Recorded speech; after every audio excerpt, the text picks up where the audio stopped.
December the 12th, 2022, Nassau, the Bahamas.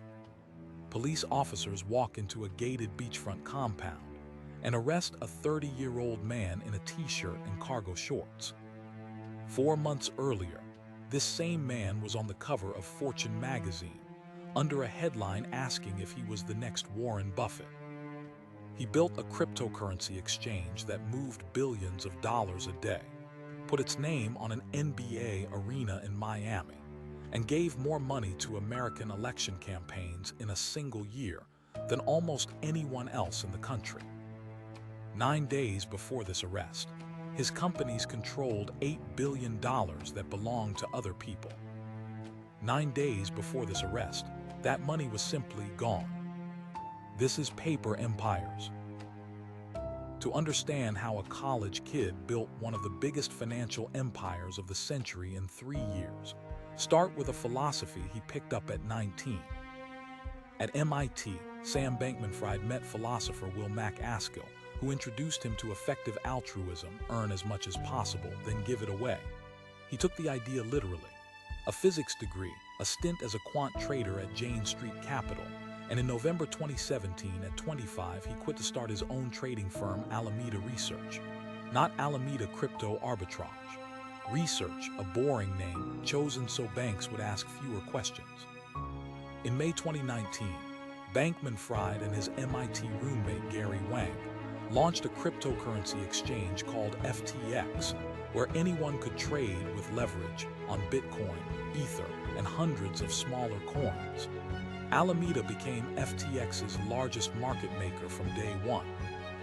Two companies, supposedly separate, run out of the same office by the same small circle of college friends from the very beginning. FTX grew faster than almost anything before it. In September 2021, as China cracked down on crypto trading, Bankman-Fried moved headquarters to the Bahamas, a small island nation with one of the world's first laws licensing crypto exchanges. He called it a really positive sign. Critics called it something else, a jurisdiction where nobody was watching. He and roughly 10 executives moved into one oceanfront penthouse at a gated resort called Albany, 12,000 square feet, bought for $30 million. He lived there with his on-and-off girlfriend, Caroline Ellison, whom he had just made CEO of Alameda. Coworkers paired off with coworkers.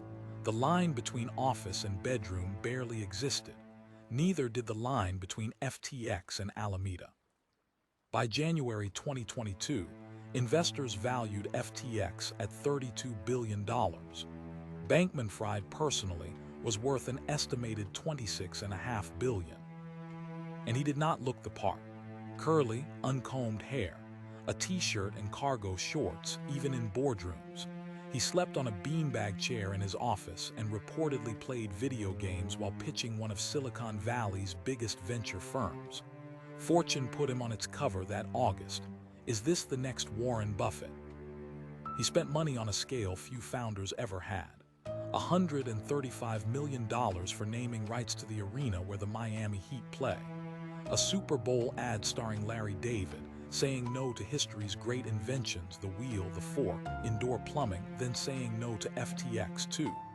Don't be like Larry, Tom Brady, Gisele Bündchen, Steph Curry, all paid to call it safe. And in Washington, he became one of the largest political donors in the country, nearly $40 million to the 2022 midterms alone, second only to George Soros. He said later he gave just as much to Republicans, quietly, so reporters wouldn't freak out. Everyone could see the exchange. It had an app, a logo, celebrities, a seat at the table in Washington.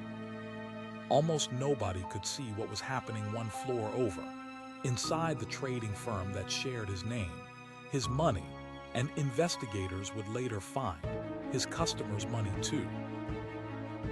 Here is how the machine worked, and once you see it, you cannot unsee it. FTX, the exchange, took in real money, dollars, and real cryptocurrency from ordinary customers who wanted to trade. Under FTX's own rules, that money was supposed to sit untouched until the customer traded it or withdrew it. But buried in FTX's code was a special account for Alameda Research, the trading firm that shared Bankman-Fried's name and his apartment. Gary Wang had built it years earlier, a line of credit that eventually reached $65 billion, and the ability to run a negative balance no other customer on the platform was ever allowed to touch. In practice, Alameda could quietly borrow and eventually simply take from the money that belonged to every other FTX customer on Earth. Bad trades, venture investments, political donations. The exchange's own customer deposits covered it.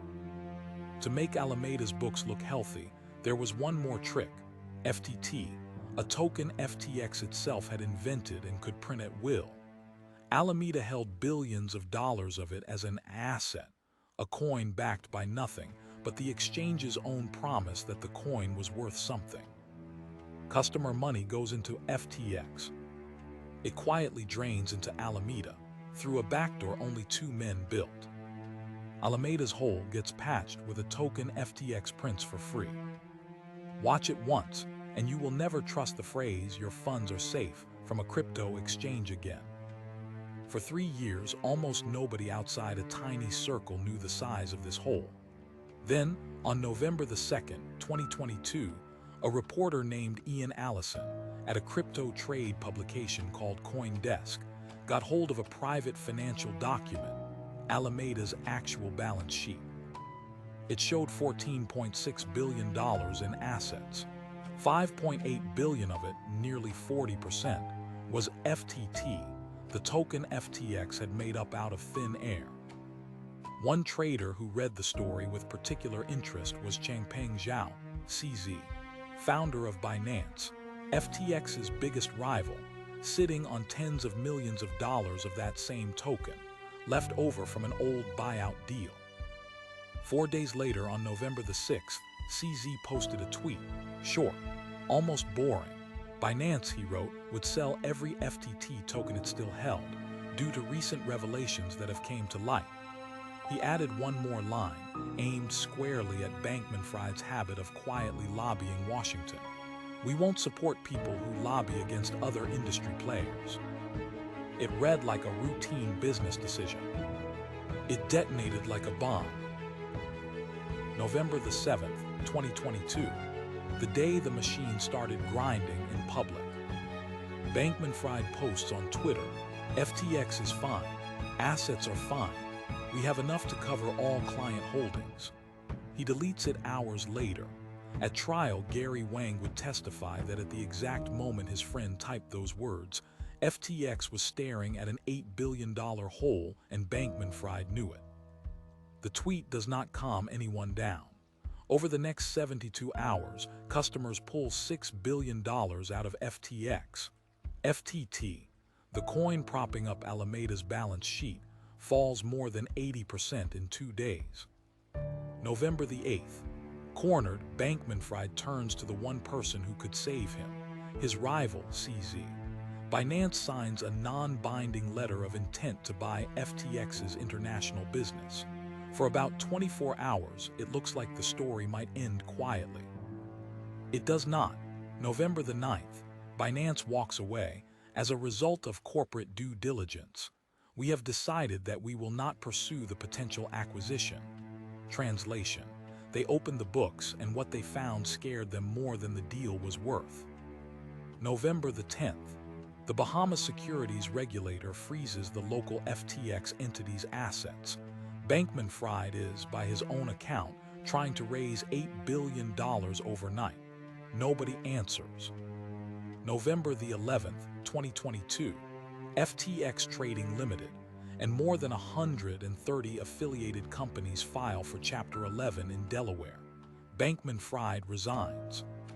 The court appoints a 70-year-old turnaround specialist named John J. Ray III, the same man who dismantled the wreckage of Enron. 6 days later, Ray files his first statement with the court. 40 years managing corporate disasters, including Enron. And this is what he writes: "Never in my career have I seen such a complete failure of corporate controls and such a complete absence of trustworthy financial information as occurred here. By then, the company that put its name on an NBA arena and bought a Super Bowl commercial no longer had a founder in charge, or investigators would spend years finding out most of the money it owed its customers. Now count what this actually cost. FTX's bankruptcy filing eventually listed more than 1 million creditors, ordinary people who had trusted an app with a shark fin logo to hold their savings. December the 12th, 2022, Bahamian police arrest Bankman-Fried at his gated compound. He is extradited to New York, and in October 2023 stands trial before Judge Lewis Kaplan. Caroline Ellison testifies against him for 3 days. So does Gary Wang. On November the 2nd, 2023, a jury convicts him on all 7 counts of fraud and conspiracy. March the 28th, 2024, Judge Kaplan sentences him to 25 years and orders $11 billion and $20 million forfeited, noting that Bankman-Fried showed no remorse and lied on the stand. In June 2026, a federal appeals court upheld every count. He is now asking the President of the United States for a pardon. His inner circle paid smaller, uneven prices. Caroline Ellison, 2 years, released after 14 months. Ryan Salling, the one executive who refused to cooperate, 7.5 years, the longest sentence besides Bankman-Fried's own. Nishad Singh and Gary Wang, who cooperated early, no additional prison time. And the customers. Here is the twist almost nobody expected. Years into the bankruptcy, FTX's estate clawed back enough to repay 98% of customers the full dollar value of what they had lost, for many, even more. On paper, one of the rare happy endings in the history of financial fraud. It is not. The payout is calculated using cryptocurrency prices from November 2022, near the bottom of the market. Bitcoin traded around $17,000 that week. By the time the checks went out, it was worth 3 to 6 times that. A customer who lost 1 Bitcoin in November 2022 is handed back $17,000 today, for an asset now worth many times more.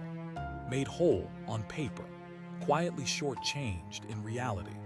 The largest crypto rally in a decade happened while their money sat frozen in bankruptcy court. They were never allowed to ride it. Here is the truth underneath this story. Sam Bankman-Fried did not need a sophisticated scheme. He needed an image, cargo shorts, a beanbag chair, a philosophy that sounded like sainthood, and an industry desperate to believe crypto had finally produced its adult in the room. Washington believed it. So did the press. So did 1 million ordinary depositors. The machine itself was almost embarrassingly simple. Move customer money through a back door, prop up the hole with a coin you invented yourself, and count on nobody opening the books until it's too late. A paper empire doesn't need real assets. It needs a face people are willing to trust for just long enough. Next time on Paper Empires, a Stanford dropout builds a machine that promises to read your future health from a single drop of blood, raises $9 billion on a lie, and never once runs the test she claims she invented. Elizabeth Holmes, Theranos.